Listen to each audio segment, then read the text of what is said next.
This is just a quick video on my wife's Cruise FD trolling motor mount. I'm just going to go quickly through it. All of the ideas readily found on the internet, and if you've got any kind of skill and you want to actually do it, it's messy. You can see I got all kind of stuff on the floor from cutting this starboard.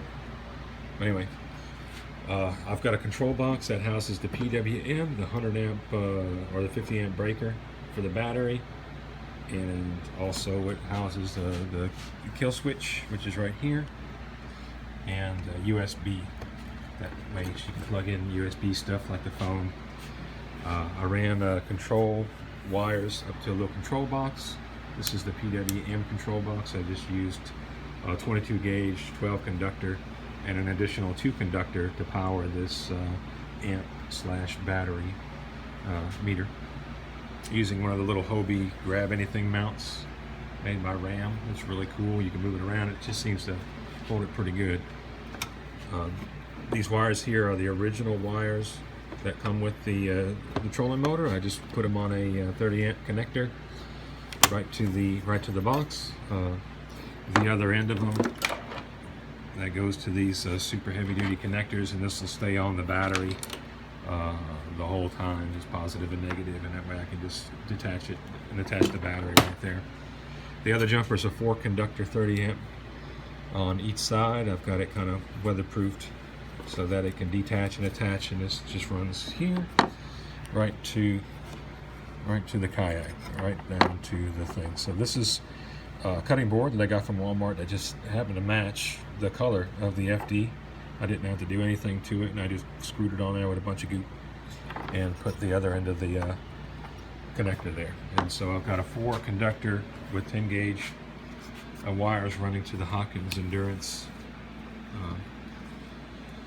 port, I guess, trailer hitch deal. And the cool thing about this Hawkins is it comes with 2 10 gauge, 1 12 gauge, and 1 14 gauge. So I'm using the 2 10 gauge for power, 1 12, and one of the 14s for the other 2 wires that were there. Decided to keep the other 2 wires if the PWM breaks. I still have the original controller, you can see right there, and that way I can still use the trolling motor.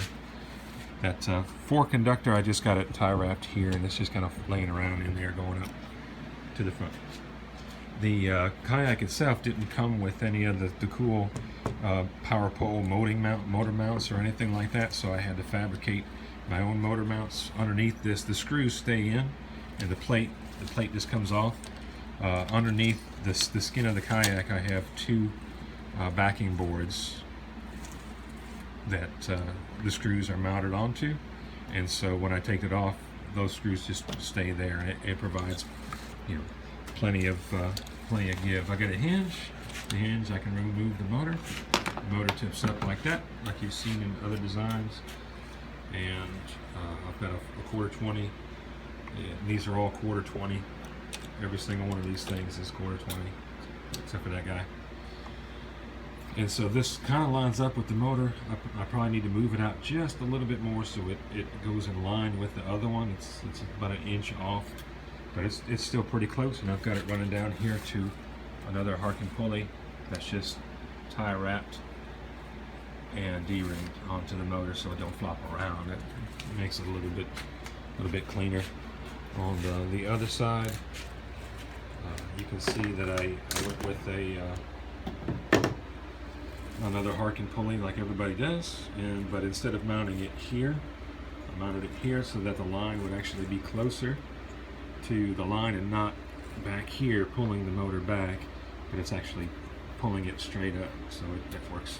I think that works just a little bit better.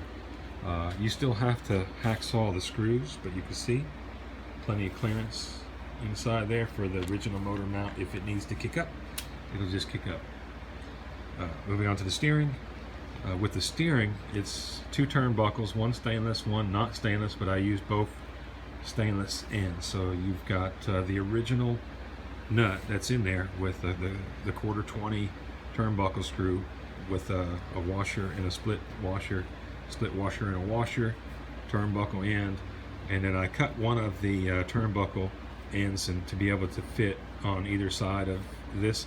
This is the odd size. The one that, you know, it's righty tighty, lefty loosey. The one that's opposite of that will go in the middle with a lock washer. You can see the indentation with some heat shrink, and then the turnbuckle end just sticking out, which is stainless.